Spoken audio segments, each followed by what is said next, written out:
Karim Belkacem est né le 14 décembre 1922 dans un village de la commune de Dera El Mizan de la wilaya de Tizi Ouzou, dans une famille aisée.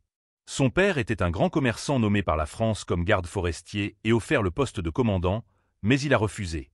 L'enfant, Karim, a intégré l'école primaire française Saroui de la capitale, l'école des frères Zubiri aujourd'hui dans la Basse-Casbah, où il a obtenu son certificat d'études primaires. Il est resté chez ses oncles dans la capitale, où il a constaté la discrimination et le racisme entre eux. Les enfants des Algériens et les enfants des centenaires, il a également remarqué la différence entre les coutumes, la culture, la religion et même le niveau culturel entre eux. L'enfant Karim était très intelligent, son psychisme refusait le mépris et l'injustice. Il a beaucoup souffert lorsqu'il a été expulsé de l'école primaire pour une raison insignifiante, et malgré l'insistance de son père auprès de ce directeur raciste, toutes ses tentatives ont échoué. De retour à son village, et grâce au poste de son père dans l'administration coloniale, il trouva un emploi de commis dans la municipalité de Dra Al-Mizan en 1940, où il servit les habitants de sa municipalité qui parcouraient de longues distances pour obtenir leurs documents administratifs, et il les leur délivrait malgré les difficultés qu'il rencontrait devant ses fonctionnaires qui lui ordonnaient d'être austères.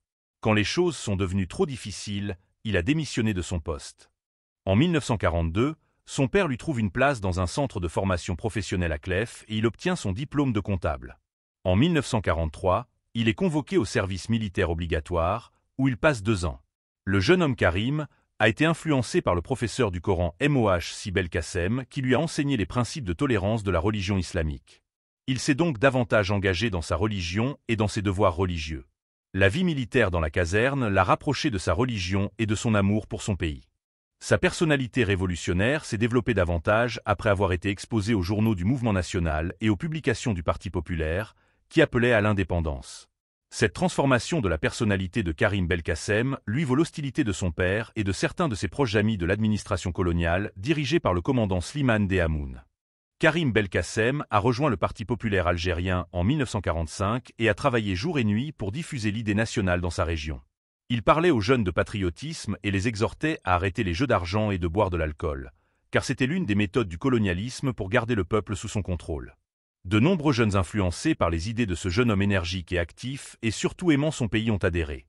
Lorsque les autorités coloniales ont entendu parler de ses activités, elles ont envoyé son oncle Ben Damoun pour l'influencer afin qu'il abandonne la mobilisation des gens de son village, et que cela ne servirait à rien car les villageois étaient arriérés et ne pourraient rien faire face à la puissance de la France.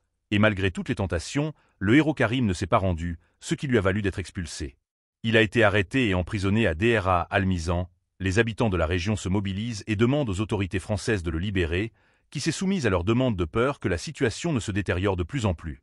Il convient également de noter que Karim Belkacem a organisé une grande réception pour le leader du Parti populaire, Missali El Hadj, arrivé dans la région de Dra Al-Mizan, ce qui a conduit les autorités coloniales à prononcer de lourdes peines à son encontre, l'obligeant à rejoindre le maquis et donc entrer dans la clandestinité, c'était en 1947. Afin de prouver son amour pour la patrie et sa capacité à affronter l'ennemi et ses agents, avec un groupe de jeunes hommes ont entrepris d'éliminer le leader oppresseur Ben Damoun, ils lui ont tendu une embuscade alors qu'il se rendait au siège municipal, mais l'opération a échoué. Il a ensuite conclu que le travail exige de la discipline, de l'engagement et une bonne préparation. Il a donc rejoint l'organisation privée qui préparait le déclenchement de la révolution, collectait des fournitures, des armes et entraînait les combattants. Il était un représentant de cette organisation à Tizi Ouzou, et notre héros Karim Belkacem s'est opposé à la politique de division et de domination par classe. Notamment dans la région de Kabylie pour diviser les Arabes et les Kabyles, il a affronté ce conflit et a accédé au poste de responsable, chargé de toute la région kabyle en 1951. Après la réunion du comité révolutionnaire pour l'unité et l'action et le groupe des 22, tout le monde s'est manifesté et a déclaré la révolution du 1er novembre 1954, où le héros Karim Belkacem a mené plusieurs opérations militaires dans la région de Kabylie et a expliqué aux habitants de la région que derrière cette révolution se trouvaient des hommes loyaux qui croyaient en leur cause, et qu'il devait y avoir un rassemblement autour de la révolution, et c'est ce qui s'est réellement produit. Les autorités coloniales ont affronté la révolution, notamment en Kabylie, par le biais du renseignement, pour éliminer la révolution de l'intérieur, en utilisant les mains algériennes pour infiltrer l'armée de libération et éliminer ses dirigeants, mais ce travail a lamentablement échoué. Belkacem a également joué un rôle majeur dans le congrès de la Soumam organisé en Kabylie, qui a produit des résultats importants au cours de la révolution et de son succès. En 1957, Karim Belkacem devient le chef militaire suprême de la révolution. En 1960, il devient ministre du gouvernement intérimaire de la République algérienne. Il a joué un rôle majeur en expliquant la question algérienne et en obtenant un soutien moral pour celle-ci.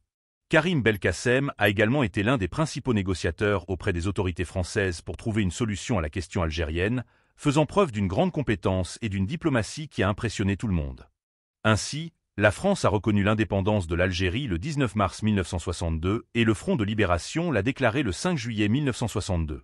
La victoire a ainsi été obtenue grâce à des hommes comme Karim Belkacem, qui a été retrouvé assassiné avec sa cravate dans un hôtel en Allemagne le 18 octobre 1970, sans que personne ne sache qui en était l'auteur. L'important est que l'histoire parlera de cet homme, son héroïsme et de ses réalisations, non seulement dans la région de Kabylie, mais dans l'ensemble de l'Algérie.